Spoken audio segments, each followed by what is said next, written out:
world, how are you? I'm Mathilde from Les Aventures de Mathilde, Adventure of Mathilda. I know, it sounds a bit French, because I am.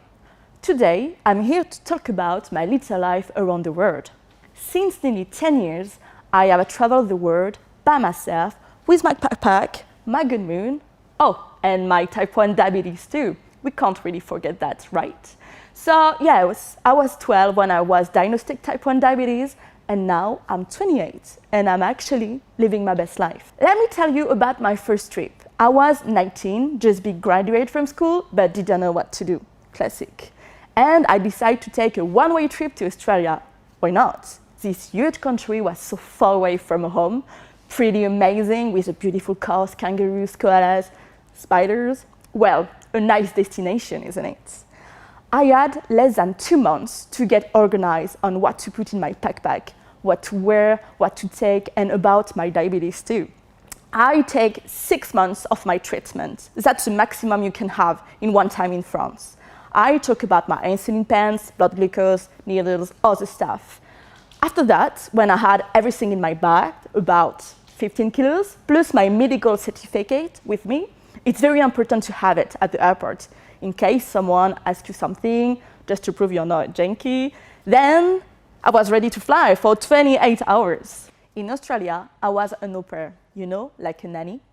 My first family was lost in a bush. I made a country life during 3 months in the middle of wild kangaroos, porcupine, and 7 kids. Yes, I was in charge of look after 7 kids between 6 months and 11 years old. Well, yes. And when I arrived in Australia, I didn't speak any English at all. I guess I learned pretty fast with them. And I changed families 2 times. I discovered different spots in Australia, Melbourne, Brisbane, and Sydney. I was so proud of myself to go somewhere and make friends, create my own new life, to have no limit to enjoy my adventure. Even how was the weather, like 40, 46 degrees during a normal day. Crazy.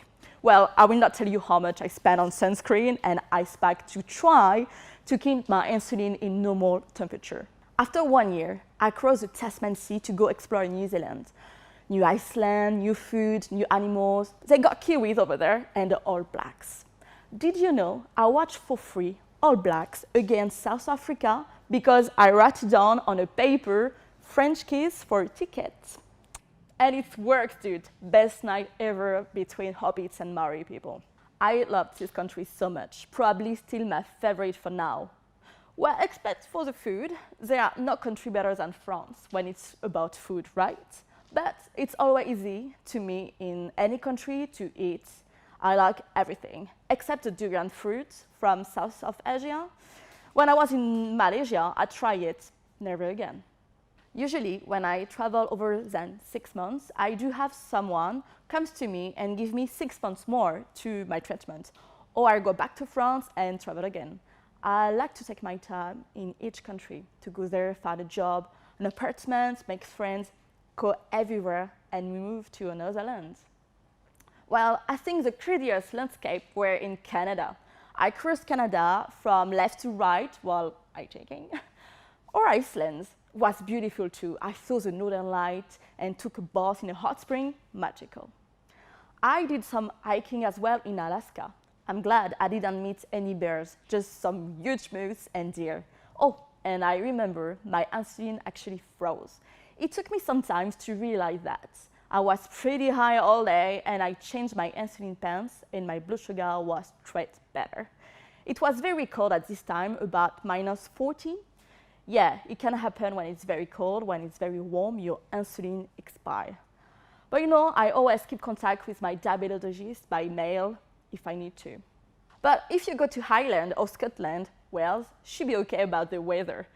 Just go enjoy Irish dance or pretend to have seen the Loch Ness Monster, as I did, or just take some scones and enjoy the tea time with the Queen Elizabeth. The world has so many things to see, to learn, to enjoy. If you want to do something, just do it. We have one life until proven otherwise. But I discovered so many happy and humble people in the world. If you can travel, just do it. Open your mind. Don't be scared. The first step is always the hardest, diabetic or not. Follow your dreams. And what's next for me? Maybe in your country. See you on the road, and don't forget to travel. Do not waste your time.